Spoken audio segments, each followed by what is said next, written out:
There was once, slithering along the spine of the Andes, a golden empire of staggering order and great geographical defiance. Its legendary highways, its famed royal road, stretched and coiled through jungle and desert, over cliffs, across forests and frozen passes, binding together its conquered lands with golden temples to the sun cared for by Mamacona virgins, storehouses brimming with fine cloth, and palaces older than memory. These roads enabled rule and law to spread. News traveled quickly through runners called chasquis, carrying word across the empire to its beating heart at a speed which enabled order to be maintained. All the roads and bridges are made with such skill that though the country is rough and rugged, the highways are kept so straight and level that it excites admiration. This empire, whose rule stretched for about 4 centuries from roughly the 1100s to the Spanish conquest in the 1530s, was called Tawantinsuyu, the realm of the 4 parts, and it was ruled by the Inca, Topa Inca, the only one, son of the sun, lord of the 4 quarters. There would be 11 of them, though the count varies depending on which chronicler you read. From beginning to end, this great enigmatic empire bewilders and fascinates those who wander into its history, leaving the mind to wonder what might have been had its fate not ended as it did. For this vast empire, this long golden serpent of stone, silver and gold, winding across the Andes, would one day grow 2 heads, and those 2 heads would turn upon each other, until together, with the arrival of the Spaniards, would bring about the empire's fall. But before the 2 heads, before the Spanish, there were kings who forged an age of glory. And it is this glory that inspired the very man whom we owe so much of what we know of the Incas, Pedro Cieza de León. Born in Sevilla around 1520, the son of a modest merchant, Cieza was just a boy when a ship arrived from Peru containing the golden ransom Atahualpa, about whom we will later learn, gave to the Spanish. A treasure of gold so brilliant it seemed to glow like the sun itself. As Cieza himself remembered, "I remember the rich pieces of gold that I saw in Sevilla, brought from Cajamarca, where the treasure that Atahualpa promised the Spaniards was collected. The vision of that gold and the rumors of a chamber filled wall to wall with Atahualpa's ransom haunted him, and so he said, when I was a youth, being like many others anxious to see the world and hearing of those countries recently found, I determined to go there." Roughly rounding 13 years of age, he would cross the Atlantic. In travel logs dated April 2nd of 1535, there appears this entry: Pedro de León, son of Lope de León and of Leonor de Cazalla, citizens of Llerena, sailed with Juan del Junco to Cartagena in the vessel of Cienfuentes. Pedro Cieza de León would spend 17 years in the Indies, following dusty roads, riding by lamplight, gathering testimony from orejones in gold-spangled tunics and warriors scarred from the civil wars. Yet for centuries his words were silenced. Part of his chronicles were censored, locked and hidden away in royal archives. Others copied and plagiarized. It would take nearly 300 years for Pedro's voice to be heard in full. And so it is through his eyes that we will watch this Inca epic unfold, their origin, the golden temples, the empire, the battles, the civil war, the coming of Pizarro, and the end. This is the last emperor, the rise and fall of the Incas. And so we begin at the beginning, at a time when the Andes lay wrapped in darkness. An origin story which is wrapped in myth and magic, but offers us a real glimpse of who they were. Before the Incas came to reign in these kingdoms, wrote Pedro Cieza de León, these Indians tell a thing that far exceeds all else they say. They state that a long time went by in which they did not see the sun, and that they suffered great hardship from this lack, and that they made great prayers and vows to those they held to be their gods, imploring of them the light that had failed. And then, out of the shadows rose a stranger. From the waters of Lake Titicaca there appeared a white man, tall and commanding, whose steps calmed rivers and whose words healed the sick and returned their sight to the blind. He made plains of the hills and of the plains high mountains, and brought forth springs in the living rock. and for these kind and helpful deeds he was greatly beloved. But fear walked close beside awe. A few grew suspicious of his power. They gathered stones to kill him, yet as they closed in, a great fire appeared in the sky, so that they thought they should all be consumed. Filled with fear and trembling, they crowded toward him, whom they wanted to kill, and with loud cries they begged him to have mercy and save them. When he finally ordered the fire to cease, it went out immediately. The man forgave his would-be murderers, turned his back, and walked out upon the ocean, his cloak floating upon the waves. And never again did they see him, and because of the manner of his departure, they gave him the name Tisi Viracocha, which means foam of the sea. Yet though rivers now flowed where he willed them, and valleys lay where mountains once rose, the people remained as they had always been, scattered, lawless, wandering like beasts across the Sierra. Cieza writes, "Before the Incas ruled these kingdoms, the Indians lived like brute beasts, without towns or agriculture or any form of government, nor religion, nor rule, nor did they do anything according to reason, nor did they have any lord to command them, and each one lived as he pleased. And so the sun looked down and saw the chaos that lingered, and the sun resolved to bring order. And thus they say that seeing the disorder in which men lived, the sun sent Manco Capac and Mama Oclo, his sister and wife, so that they might teach men to live as rational beings, to sow and cultivate the land, to have order and reason, to live in towns, to submit to laws, and to obey commands. But these divine siblings did not appear from the sky alone. The story tells of how they emerged from a sacred place along with 3 brothers and 3 sisters, from the hill called Tampu Toco, the house of origin, which is in the district of Pacaritambo.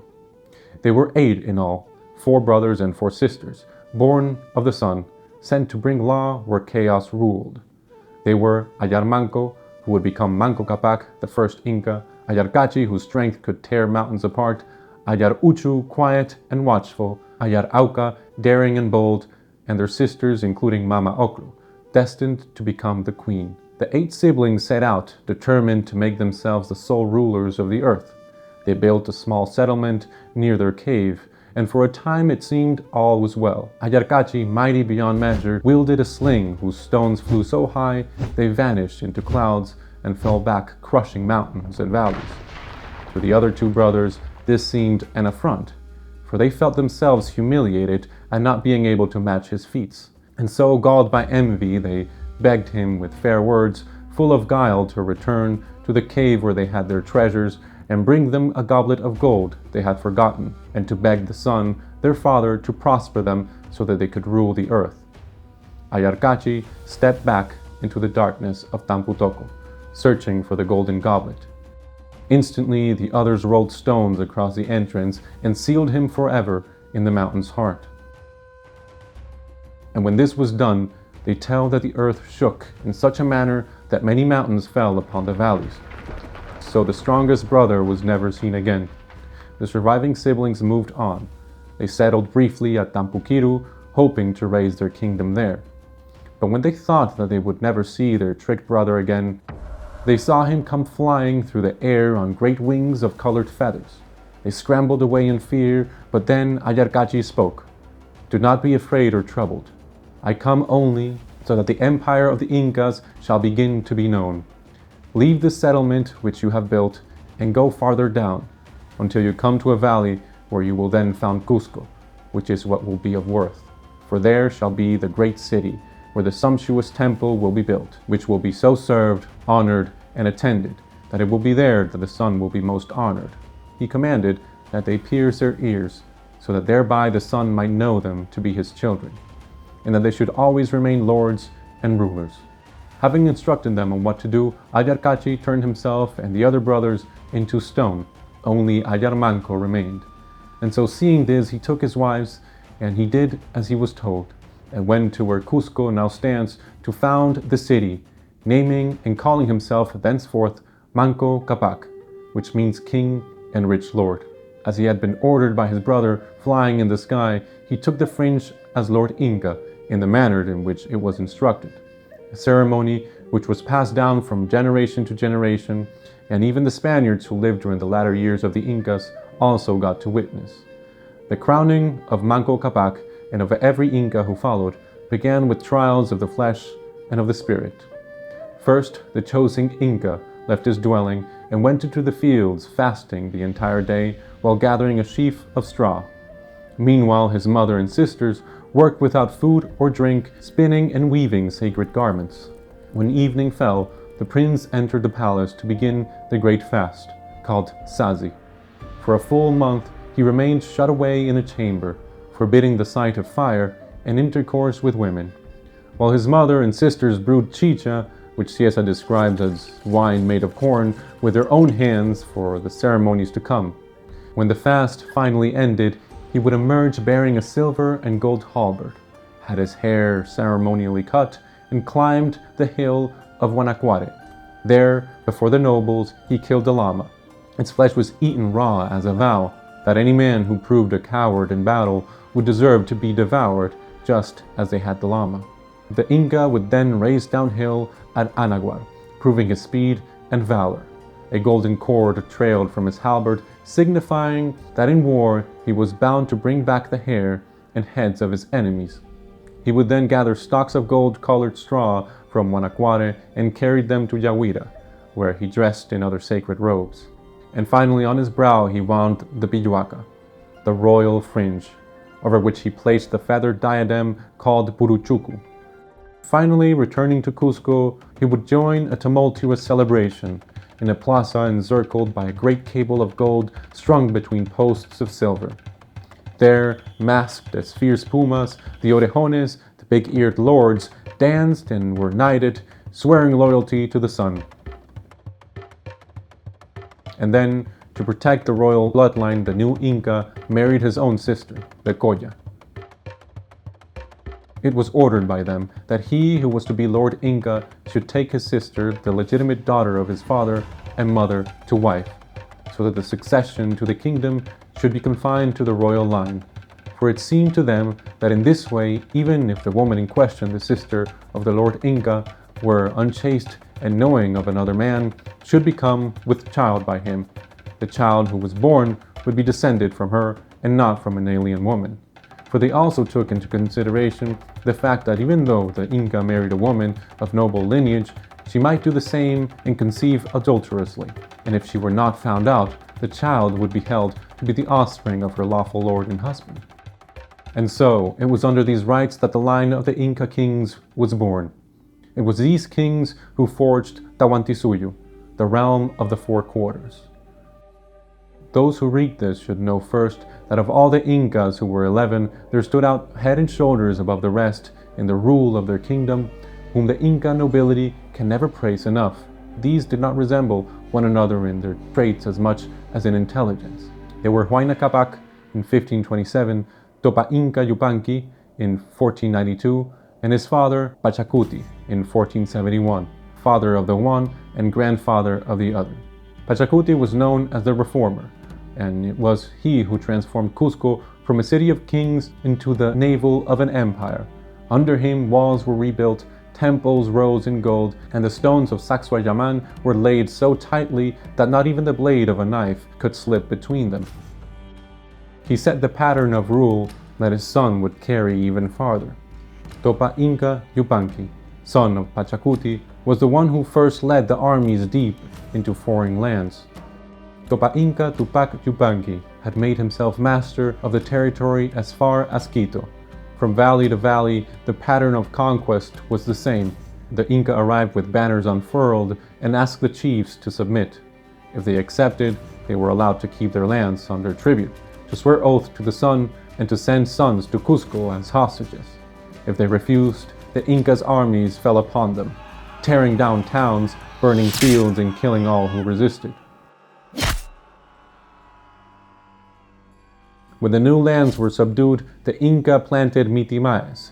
These were entire colonies uprooted from loyal provinces and resettled among the conquered people. And thus, the lord of the Incas took some of the conquered people to Cusco and left some of his own people behind in those lands, so that they would learn to live like the people of Cusco. and obey the Incas' laws. These mitimaes erased old loyalties and spread the language of Cusco, what we call Quechua today. From Ecuador to Chile, Topa Inca marched north through the Andes into what is now Ecuador. There he set himself master of Quito, dispatching messengers to the valleys below. Yet not all bent the knee. Cieza records that so many of these barbarians joined forces that they killed and defeated those who were sent against them, which caused the Inca great sorrow. Still, Topa Inca crushed resistance, and in the wake of his armies he built new highways over mountain passages, raised storehouses, and commanded stone palaces to rise in every conquered province. It is said that by his reign the empire stretched more than 1,200 leagues along the coast. Then came his son, Huayna Capac, the great sovereign under whom the empire reached its widest extent. Under Huayna Capac, Tawantinsuyu spread its golden coils farther than ever. Roads linked valleys thousands of miles apart, and the great storehouses, the quilcas, were filled with maize, cloth, and weapons for distant campaigns. In every conquered land, the new temples rose to the sun, while Huayna left his sons and governors behind to rule as princes. But he was a ruler feared as much as he was revered. Wherever he went, he demanded oaths of loyalty. Those who refused were put to death or torn from their lands to be scattered among strangers. In every palace subdued, the Inca moved people as a potter shapes clay, bringing some to Cusco to learn the ways of the kingdom and sending others from loyal provinces to govern new lands, to hold them fast in obedience. Such was the way of conquest. By Huayna Capac's time, the realm stretched from the snowy peaks of Chile to the steaming jungles of Ecuador. His word traveled at impossible speed, carried by the chasquis, the messengers of the empire. Along every highway, every half a league, stood relay stations where two runners waited. One man sprinted half a league at full speed, passed the message to the next, and so on, until the news flew across mountains and deserts. Thus, in a short time, news could be carried 1,000 miles. And one day, news came running north. From the lands beyond Quito, a chasqui arrived, telling how certain peoples of Otavalo, Cayambe, Pochasqui, and others refused to bow. They declared they would die rather than surrender or allow the Inca to build fortresses in their lands. Huayna Capac, in great anger, sent messengers offering peace, but they demanded he leave at once or be driven out by force. And so Huayna Capac gathered his warriors. The rebels built stockades and redoubts on a hillside, ready to fight. As Huayna's troops advanced, the clash erupted with fierce cries and thunderous drums. Spears flashed and the ground ran red. For a time the outcome hung in doubt, but the Inca's warriors broke through. The enemies fled or fell where they stood, and Huayna Capac commanded the punishment to be terrible and swift. Beside a lake, he ordered the throats of captives cut and their bodies thrown into the water until the lake turned crimson and took the name of Yaguarcocha, the lake of blood. Looking upon the trembling sons of the dead, Huayna spoke, "Campamana pukula tukui wambracuna. You will not make war on me, because now you are all children." And so he sent governors and mitimaes to hold these new lands in his name. After these victories, Huayna Capac returned to Quito, consolidating his rule, ordering temples to be built and leaving garrisons to guard the frontier. But one day, as he ruled in the north, a chasqui came running from Tumbes. Arriving breathless and wide-eyed before the Inca's court, he carried news of strangers, men with beards riding upon floating houses, bearing gifts no Inca had ever seen. Some whispered that these strangers were gods, others spoke of hidden danger, and as Huayna Capac stood at the height of his power, death was drawing near, a shadow from beyond the sea that would bring in a sickness he could not defeat, and the glory of the Inca world would soon fall into the hands of his two sons, each determined to wear the fringe, and far down on the coast, the Spaniards were awaiting.